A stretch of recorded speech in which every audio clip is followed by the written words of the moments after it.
রাজাকারের বাচ্চা, হেফাজতের বাচ্চা, যাহাই ইউনূস তাহাই মমতা।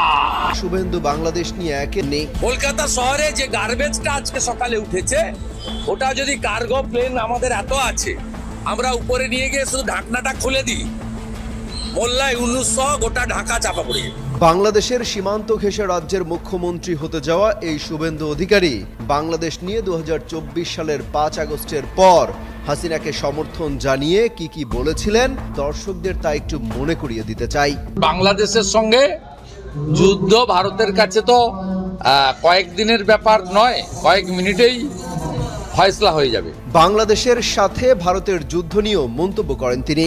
বলেন বাংলাদেশের বিরুদ্ধে কয়েক দিন নয়, কয়েক মিনিটের ব্যাপার। ভারত বাংলাদেশের বড় ভাইয়ের ভূমিকায় আছে বলেও কটাক্ষ করেন এই শুভেন্দু অধিকারী। আমরা বড় ভাই হিসেবে চিমটি কাটছে, আঁচড় কাটছে, সহ্য করছি, তো বেড়া আমরা দেবই। রাজাকারের বাচ্চা বলে ডক্টর ইউনূস এবং মমতাকে একই কাতারে ফেলেন শুভেন্দু অধিকারী। বাংলাদেশকে মশা মাছি বলেও কটাক্ষ করেন তিনি। বলেন ঢাকা শহরকে ময়লা দিয়ে ঢেকে ফেলা যাবে। শুধু তাই নয়, বাংলাদেশকে গাজাবাসীর মতো শিক্ষা দেওয়া উচিত বলেও মন্তব্য করতে ছাড়েননি পশ্চিমবঙ্গের মুখ্যমন্ত্রীর দৌড়ে এগিয়ে থাকা এই শুভেন্দু অধিকারী। ফলে প্রশ্ন উঠেছে, তিনি ক্ষমতায় আসলে বাংলাদেশের জন্য লাভ নাকি লোকসান?